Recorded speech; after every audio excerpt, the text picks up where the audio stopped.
ان ہماری قوم کے لوگوں نے اس کے سوا اور معبود بنا رکھے ہیں، بھلا یہ ان کے معبود ہونے پر کوئی کھلی دلیل کیوں نہیں لاتے؟ تو اس سے زیادہ کون ظالم ہے جو اللہ پر جھوٹ باندھے؟ اور جب تم نے ان مشرکوں سے اور جن کی یہ اللہ کے سوا عبادت کرتے ہیں ان سے کنارہ کر لیا ہے تو غار میں چل رہو، تمہارا پروردگار تمہارے لیے اپنی رحمت وسیع کر دے گا اور تمہارے کاموں میں آسانی کا سامان مہیا کرے گا۔ اور جب سورج نکلے تو تم دیکھو کہ دھوپ ان کے غار سے دائیں طرف سمٹ جائے، اور جب غروب ہو تو ان سے بائیں طرف کترا جائے، اور وہ اس غار کے کشیدہ حصے میں تھے۔ یہ اللہ کی نشانیوں میں سے ہے، جس کو اللہ ہدایت دے وہ ہدایت یاب ہے، اور جس کو گمراہ رہنے دے تو تم اس کے لیے کوئی دوست راہ بنانے والا نہ پاؤ گے۔ اور تم ان کے متعلق خیال کرو کہ وہ جاگ رہے ہیں حالانکہ وہ سوتے ہیں، اور ہم ان کو دائیں اور بائیں کروٹ بدلاتے تھے، اور ان کا کتا چوکھٹ پر دونوں ہاتھ پھیلائے ہوئے تھا۔ اگر تم ان کو جھانک کر دیکھتے تو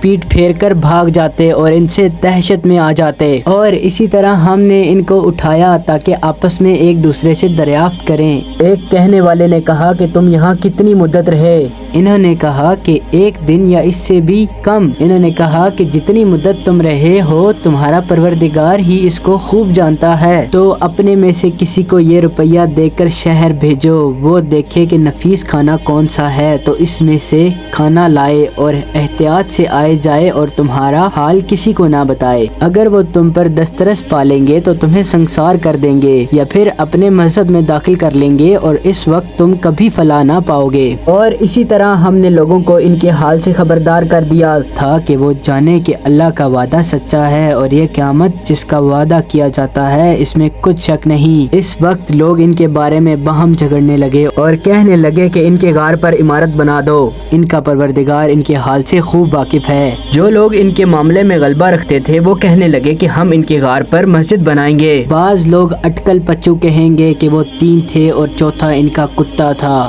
اور بعض کہیں گے کہ وہ 5 تھے اور چھٹا ان کا کتا تھا، اور بعض کہیں گے کہ وہ 7 تھے اور 8واں ان کا کتا تھا۔ کہہ دو کہ میرا پروردگار ان کے شمار سے خوب واقف ہے، ان کو جانتے بھی ہیں تو تھوڑے ہی لوگ جانتے ہیں، تو تم اس کے معاملے میں بحث نہ کرنا مگر سرسری سی بحث، اور نہ اس کے بارے میں اس میں سے کسی سے کچھ دریافت ہی کرنا، اور کسی کام کی نسبت نہ کہنا کہ میں اسے کل کروں گا، مگر انشاءاللہ کہہ کر، یعنی اگر اللہ چاہے تو کر دوں گا، اور جب اللہ کا نام لینا بھول جاؤ تو یاد آنے پر لے لو، اور کہہ دو کہ امید ہے کہ میرا پروردگار مجھے اس سے بھی زیادہ ہدایت کی باتیں بتائے۔ اور اصحاب کہف اپنے غار میں 9 ورب 300 سال رہے۔ کہہ دو کہ جتنی مدت وہ رہے اسے اللہ ہی خوب جانتا ہے، اسی کو آسمانوں اور زمین کی پوشیدہ باتیں معلوم ہیں، وہ کیا خوب دیکھنے والا اور کیا خوب جاننے والا ہے۔ اس کے سوا ان کا کوئی کارساز نہیں، اور نہ وہ اپنے حکم میں کسی کو شریک کرتا ہے۔ اور اپنے پروردگار کی کتاب کو جو تمہارے پاس بھیجی جاتی ہے پڑھتے رہا کرو، اس کی باتوں کو کوئی بدلنے والا نہیں، اور اس کے سوا تم کہیں پتہ بھی نہیں پاؤ گے۔